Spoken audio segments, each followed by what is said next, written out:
নমস্কাৰ মই সকলো ছাৰ বাইদেউক মই মোৰ চেনেললৈ স্বাগতম জনাইছোঁ। আজি মই এটা সৰু ভিডিঅ' লৈ আনিছোঁ, ইনফৰমেশ্যন আপোনালোকক দিম বুলি এই ভিডিঅ'টো বনাইছোঁ। বহুত ছুটি হ'ব। ছাৰ বাইদেউসকল, যিটো আপোনালোকে এতিয়া দেখি পাই আছে সেইটো হ'ল TTMSৰ এটা পৰ্টেল, ঠিক আছে। আৰু এই TTMSতে আমি সকলোৱে জানো যে আমি টিচাৰবোৰে মিউচুৱেল ট্ৰান্সফাৰ আৰু ছিংগল ট্ৰান্সফাৰৰ বাবে এপ্লাই কৰোঁ। এতিয়া চাওক ছাৰ বাইদেউসকল, এই কথাটো বহুতেই ফেচবুকত সুধি ফুৰি আছে। গতিকে এই যিটো ফেচবুকত সুধি ফুৰি আছে এইটো স্ক্ৰীনশ্বটটো লৈ পিনি মই এতিয়া আপোনালোকক এটা কথা জনাম বুলি এই ভিডিঅ'টো বনাইছোঁ।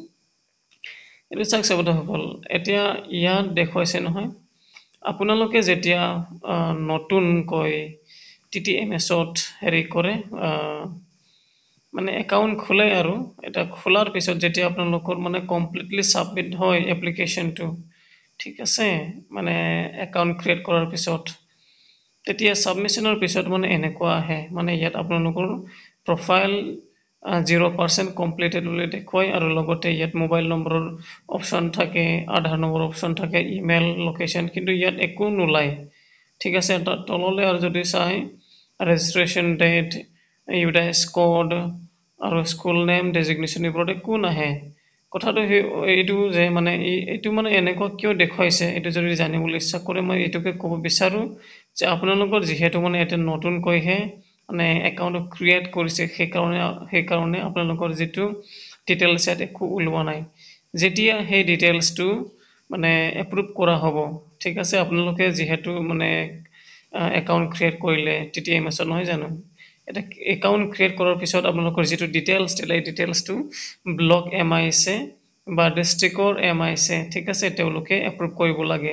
সেইটো এপ্ৰুভ কৰাৰ পিছতহে ইয়াত আপোনালোকৰ মোবাইল নম্বৰ ওলাব, ইমেইল ওলাব, লোকেশ্যন ওলাব, আধাৰ ওলাব, গোটেইটো ওলাব ক'বলৈ গ'লে। আৰু লগতে তলতো ৰেজিষ্ট্ৰেশ্যন ডেট ওলাব, ইউডাইছ কোড ওলাব, আৰু স্কুল নেম ওলাব, আৰু ডেজিগনেশ্যন ওলাব। আৰু তাৰোপৰি সেইটোতো হ'ল বাৰু, সেইটো চবেই জানে। এতিয়া আৰু এটা কথা চাওক ছাৰ বাইদেউসকল, যেতিয়া আপোনালোকে মিউচুৱেল ট্ৰান্সফাৰ বা ছিংগল ট্ৰান্সফাৰ লৈ বেলেগ স্কুললৈ যায়, নতুন স্কুল আৰু যেনেকুৱা, এতিয়া এই নতুন স্কুলত যোৱাৰ পিছত আকৌ আপোনালোকেতো এডিট কৰিব লাগিব, নহয় জানো। কাৰণ আপোনালোকেতো পুৰণা স্কুলত নাথাকিলে, এতিয়া নতুন স্কুলত আহিলে, গতিকে এই নতুন স্কুলত অহাৰ পিছত আকৌ আপোনালোকে যেতিয়া জইন কৰিব, জইন কৰাৰ পিছত জইনিং প্ৰচেছটো যেতিয়া শেষ হোৱাৰ পিছত আপোনালোকে এইটো হেৰি কৰি ল'ব লাগে, এডিট কৰি ল'ব লাগে, আপোনালোকৰ নতুন স্কুলৰ ডাটাটো ইয়াত আপডেট কৰি দিব লাগে। সেইটো আপডেট কৰাত আকৌ সেইটো যিটো দেখুৱাইছে নহয় 0% বুলি, এনেকৈ দেখুৱাই দিব। তাৰপিছত এই মোবাইল নম্বৰটো এইটো থাকিব বাৰু, ইমেইলো থাকিব, আধাৰ নম্বৰ থাকিব, লোকেশ্যনটো কিন্তু পুৰণা হৈয়ে থাকিব। আপুনি যদিহে ধৰি লওক বিশ্বনাথ ডিষ্ট্ৰিক্টত আছিলে, এতিয়া গৈছে আপোনালোকে শিৱসাগৰত, ঠিক আছে, তেতিয়াহ'লে আপোনালোকৰ এতিয়া শিৱসাগৰত নেদেখুৱাই, এটা বিশ্বনাথ ডিষ্ট্ৰিক্টেই দেখুৱাই থাকিব। আৰু তলত যদি চাই ৰেজিষ্ট্ৰেশ্যন ডেট, ইউডাইছ কোড, এই ইউডাইছ কোডটো পুৰণা স্কুলৰে থাকিব, স্কুল নেমো পুৰণা স্কুলৰ নামো ওলাই থাকিব, ডেজিগনেশ্যনটো বাৰু এইটো একেই থাকে। গতিকে এইটো কথাটো যেতিয়ালৈকে আপোনালোকে এডিট কৰাৰ পিছত যেতিয়ালৈকে ব্লক MIC বা ডিষ্ট্ৰিক্টৰ MIC আপোনালোকৰ এই হেৰিটো এডিট কৰাটো এপ্ৰুভ নকৰে, তেতিয়ালৈকে আপোনালোকৰ এই পুৰণাটো দেখুৱাই থাকে কথাটো এইটো। গতিকে চাব গ'ল, এইটো যদিহে আপোনালোকে সোনকালে কৰিব বিচাৰে তেতিয়াহ'লে আপোনালোকে ব্লকত যাব, MIC বুলি এটা আপোনালোকে হেৰি সুধি ল'ব আৰু MIC অফিচ কোনটো বুলি।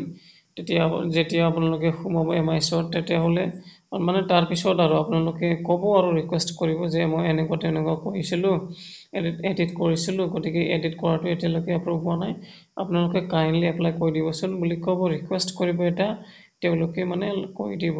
যেতিয়ালৈকে যেতিয়া এপ্ৰুভটো কৰি দিব, তেতিয়াৰে পৰাই আপোনাৰ যিটো নতুন স্কুলৰ ডিটেইলছ সেইটো এই হেৰিত এইটো দেখিবলৈ পাইছে নহয়, ইয়াত আপোনালোকক ওলাব, ঠিক আছে, নতুনটো আপডেট হয়, নতুন স্কুলৰ ডিটেইলছটো ওলাই যাব। তাৰপাছত প্ৰফাইলটো 100% কমপ্লিটেড বুলি দেখুৱাই দিব।